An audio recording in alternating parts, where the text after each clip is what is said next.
Oxford বিশ্ববিদ্যালয়ের Kellogg কলেজে সামাজিক উন্নয়ন, বালিকা, শিশু এবং নারীর ক্ষমতায়ন নিয়ে বাংলার মুখ্যমন্ত্রী মমতা বন্দ্যোপাধ্যায়ের ভাষণ চলাকালীন কাটল তাল।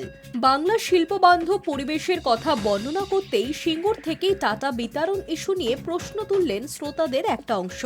দর্শক আসন থেকে ধেয়ে এলো প্রশ্ন, টাটারা তো চলে গেল, এখন আর বাংলার শিল্প কোথায়? আপনি মিথ্যে বলছেন। সঙ্গে সঙ্গে মমতা বন্দ্যোপাধ্যায়ের জবাব, ভালো করে খোঁজ নিন। বাংলায় টাটা কনসালটেন্সি সার্ভিস, কগনিজেন্ট আছে। আমি একটুও মিথ্যে বলছি না। বাংলার শিল্পায়নের ইতিহাসে সিঙ্গুরের জমি আন্দোলনের কথা কে না জানে। 2006 সালে হুগলি সিঙ্গুরের উর্বর 3 ফসলি জমিতে টাটা ন্যানো গাড়ির কারখানা তৈরিতে রাজি হয়েছিল তৎকালীন বামফ্রন্টের সরকার। কৃষকদের অধিকার কেড়ে এভাবে শিল্পায়নের পক্ষে রাজি ছিলেন না সে সময়ের বিশিষ্টরা।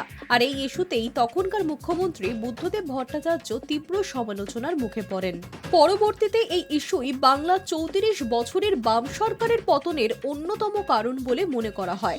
সে যাই হোক, জন আন্দোলনে চাপে পড়ে সিঙ্গুরে কাজ শুরু করেও টাটারা পাত্তারি গোটাতে বাধ্য হন। পরে গুজরাটের সানন্দে ন্যানো গাড়ির কারখানা তৈরি হয়, তবে সিঙ্গুরে অন্য কোনো কারখানাও তৈরি হয়নি। এর নেপথ্যে একেবারে অনুঘটকের মতো কাজ করেছে তৎকালীন বিরোধী নেত্রী মমতা বন্দ্যোপাধ্যায়ের সংঘবদ্ধ আন্দোলন। আজ প্রায় 2 দশক পর লন্ডনের মাটিতে বাংলা থেকে টাটাদের চলে যাওয়া নিয়ে প্রশ্নের মুখোমুখি হতে হলো মুখ্যমন্ত্রী মমতা বন্দ্যোপাধ্যায়কে। তাকে মিথ্যাবাদীও বললেন দর্শকদের কেউ কেউ, যার জবাবও দিয়েছেন মুখ্যমন্ত্রী। জানিয়েছেন টাটাদের গাড়ি কারখানা হয়নি, কিন্তু খোঁজ নিয়ে দেখুন খড়গপুরে টাটাদের ইন্ডাস্ট্রি আছে, রাজারহাট এলাকায় টাটার আইটি অফিস রয়েছে। না ভাই, আমি কোনো মিথ্যে বলছি না, আপনারাই খোঁজ নিন। Madam, Tata run away from your state.